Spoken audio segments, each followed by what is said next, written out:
Olá, eu sou o pastor João Balbino. Nós estamos na série Mensagens para os Remanescentes. Nesse vídeo, veremos o conteúdo do capítulo de número 40 do livro de nossa autoria. O título do capítulo é Missão se faz com fé em somente Jesus, com jejum e com oração. Veremos a realidade do problema espiritual e os sofrimentos que o demônio impôs a um moço desde a infância. Sabe aqueles problemas que homem algum é capaz de resolver? Jesus literalmente disse que tudo é possível àquele que crê. Você ama sua família? Você precisa assistir esse vídeo até o final. Sinceramente, eu creio que você receberá resposta. O seu apoio e as suas orações são muito importantes para nós. Por favor, junte-se a nós na proclamação do Evangelho. Você me pergunta como? Muito simples. Se inscreva no canal, clique no sininho das notificações, lembre-se de marcar a opção todas na caixa ao lado do sininho. Deixe o seu like, deixe o seu comentário e compartilhe os vídeos. Essas são ações absolutamente importantes para que a mensagem que temos proclamado alcance e possa abençoar mais pessoas. Vamos para o vídeo da mensagem. Missão se faz com fé em somente Jesus, com jejum e com oração. Leamos Evangelho de Mateus, capítulo 17, versículos 14 ao 21. A Bíblia diz: Quando chegaram onde estava a multidão, um homem aproximou-se de Jesus, ajoelhou-se diante dele e disse: Senhor, tem misericórdia do meu filho. Ele tem ataques e está sofrendo muito. Muitas vezes cai no fogo ou na água. Eu o trouxe aos teus discípulos, mas eles não puderam curá-lo. Respondeu Jesus: Ó geração incrédula e perversa, até quando estarei com vocês? Até quando terei que suportá-los? Tragam-me o menino. Jesus repreendeu o demônio. Este saiu do menino e desde aquele momento ele ficou curado. Então os discípulos aproximaram-se de Jesus em particular e perguntaram: por que não conseguimos expulsá-lo? Ele respondeu: porque a fé que vocês têm é pequena. Eu lhes asseguro que se vocês tiverem fé do tamanho de um grão de mostarda, poderão dizer a este monte: vá daqui para lá, e ele irá. Nada lhe será impossível. Mas esta espécie só sai pela oração e pelo jejum. Mais que a dor do coração de um pai diante da terrível situação de sofrimentos de um filho que estava sendo oprimido pelo demônio, as palavras que nós lemos expressam a realidade e as consequências do problema espiritual. Expressam a realidade e as consequências do problema do Gênesis, capítulo 3, também chamado de pecado original. Aquele pai sofredor, colocando-se de joelho, rogou ao Senhor Jesus Cristo por misericórdia para o seu filho. O grande desafio é nós olharmos para essa cena com isenção, sem parcialidade, escutando especialmente as palavras que nosso amado Senhor Jesus Cristo falou. O fato é que, apesar de conviver com as coisas da aliança do Primeiro Testamento, aquele pai estava andando tão longe de Deus ao ponto de o demônio, conforme Marcos, capítulo 9, versículo 21, que é o relato paralelo desta passagem, chegar a possuir o seu filhinho desde a infância. O demônio entrou na casa daquele chefe de família e possuiu o filho dele desde a infância por uma única razão. Qual? Porque as pessoas daquela casa eram incrédulas.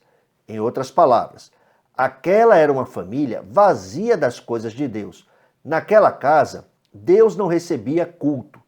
Naquela casa, Deus não recebia a primazia, não recebia a honra. Naquela casa, o demônio não encontrou ninguém que se lhe opusesse. Então, possuiu o menino desde a infância, como está escrito, Marcos 9, 21. O papel de um pai, como guia e como protetor de sua família, é fundamental. Me recordo das palavras de Josué, que resolutamente declarou: eu e a minha família serviremos ao Senhor. Livro de Josué, capítulo 24, versículo 15. Pais, temam ao Senhor. Em Provérbios 14, 26, a Bíblia diz: aquele que teme ao Senhor possui uma fortaleza segura, refúgio para os seus filhos. Em Salmos 112, 1 e 2 está escrito: aleluia! Como é feliz o homem que teme o Senhor e tem grande prazer em seus mandamentos. Seus descendentes serão poderosos na terra, serão uma geração abençoada de homens íntegros. É deveras incoerente uma pessoa reclamar contra aquilo que ela mesma deu passagem em sua vida. É incoerente reclamar contra aquilo que ela, por omissão ou por ação, consentiu que estivesse dentro de sua casa. Reclamar não resolve nada, mas se voltar para Deus, resolve tudo. Há pessoas que jamais entendem o problema espiritual, que jamais entendem a origem e a razão dos sofrimentos, que vivem dentro de uma fantasia, que pensam que são vítimas e, se encontrarem espaço, logo envolvem outras pessoas no teatro de suas vidas. O pai, relacionado em Mateus 17, 14 a 21, esboçando a sua dor, em meio à multidão, ajoelhou-se diante de Jesus, mas ele não tinha nenhuma revelação de quem Jesus era. Ele se ajoelhou diante de Jesus como alguém que se ajoelha diante de qualquer ídolo, diante de qualquer pessoa ou de qualquer objeto. Ele queria solução. Ele clamou a Jesus por misericórdia, apresentou a sua demanda, tendo cuidado em não omitir a sua queixa contra os discípulos de Jesus. Ele disse, versículo 16: eu o trouxe aos teus discípulos, mas eles não puderam curá-lo. Isso foi uma denúncia pública, protagonizada por aquele que, em total dependência da graça de Deus, deveria ser o protetor número 1, deveria ser o guia do próprio filho, mas falhara. Os discípulos realmente não puderam fazer nada pelo moço. Eles foram arrastados para dentro daquele drama. Eles foram expostos e também foram desqualificados publicamente. Foram colocados sob suspeita diante da multidão. E juntamente com eles, obviamente, Jesus também foi envolvido no mesmo imbróglio. Contudo, a resposta do Senhor Jesus Cristo veio em tom de censura, em tom de repreensão. Versículo 17. Disse Jesus: ó geração incrédula e perversa, até quando estarei com vocês? Até quando terei que suportá-los? Algumas pessoas pensam que Jesus estava repreendendo os discípulos por não terem podido curar o menino, mas não é esse o caso. Os discípulos de Jesus jamais poderiam ser contados no rol dos incrédulos e perversos. Eles eram discípulos. Eles estavam seguindo a Jesus, estavam em missão, estavam em treinamento. O problema com eles, Jesus deixou claro apenas alguns versículos abaixo, ao esclarecer que eles não puderam expulsar o demônio porque a fé deles era pequena. Versículo 20. Jesus jamais confundiria os seus discípulos com os incrédulos. Os discípulos tinham alguma fé. Mesmo que fosse uma fé pequena ou falha, eles a tinham. Pessoas que têm fé pequena não podem ser confundidas com pessoas incrédulas. Ser incrédulo, objetivamente, significa não ter nenhuma fé válida.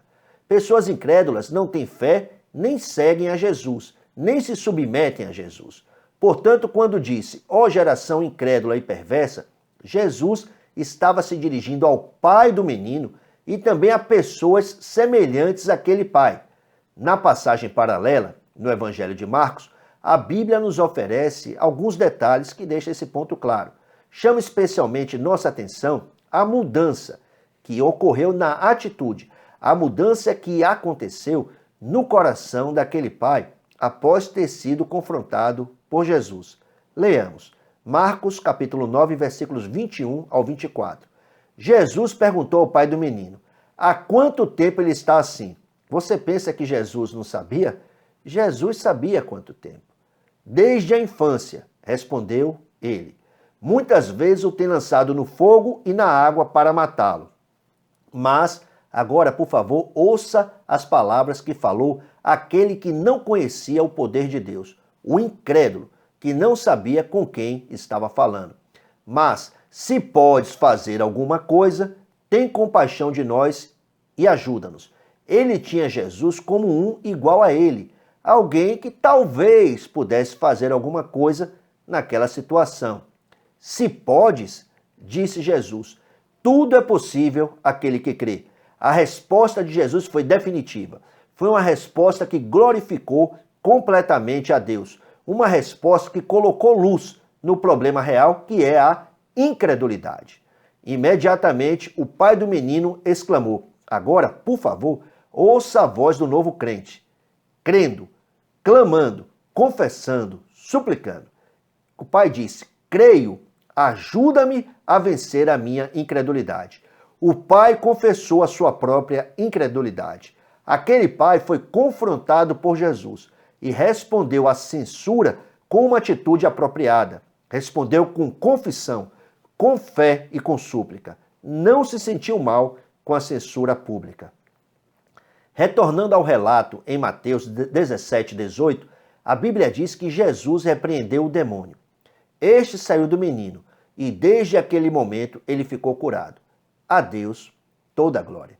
No versículo 19, a Bíblia diz que os discípulos aproximaram-se de Jesus em particular e perguntaram: por que não conseguimos expulsá-lo?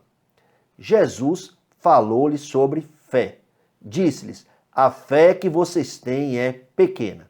Em seguida, acrescentou, versículo 20, se vocês tiverem fé do tamanho de um grão de mostarda, poderão dizer a este monte: vá daqui para lá, e ele irá. Nada lhe será impossível. Um grão de mostarda é algo diminuto, é pequeníssimo. Quando Jesus falou de fé pequena, a questão tem mais a ver com ter experiência pessoal com Deus, com ter conhecimento de Jesus, com estar num relacionamento correto com Deus, tem mais a ver com o objeto da fé do que com qualquer outra coisa. Finalmente, o Senhor lhes disse: esta espécie de demônio só sai pela oração e pelo jejum. Versículo 21. E os discípulos, desde aquele momento, ficaram sabendo que deveriam orar e jejuar. Eles aprenderam que missão se faz com fé em Jesus, com jejum e com oração.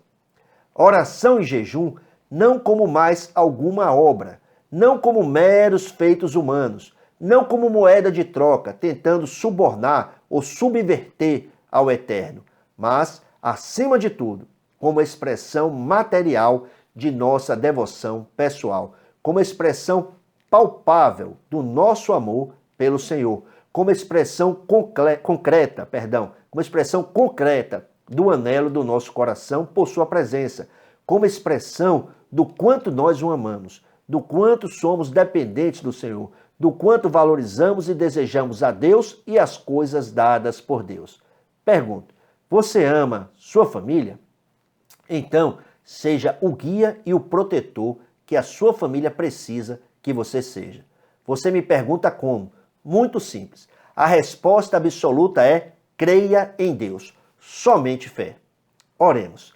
Pai, o Senhor é amor, é santo, é justo, é perfeito. Eu faço a minha confissão. Creio em Deus, que eu encontre graça diante do Senhor, para ver a minha fé sendo robustecida todos os dias. Eu te amo, Pai. Eu oro em nome de Jesus Cristo. Amém. O tema do próximo vídeo é a importância de termos olhos bons. Graça abundante. Que Deus continue te abençoando. Tema o Senhor, ame sua família, seja o guia, o protetor, o pastor de sua casa. Graça e paz.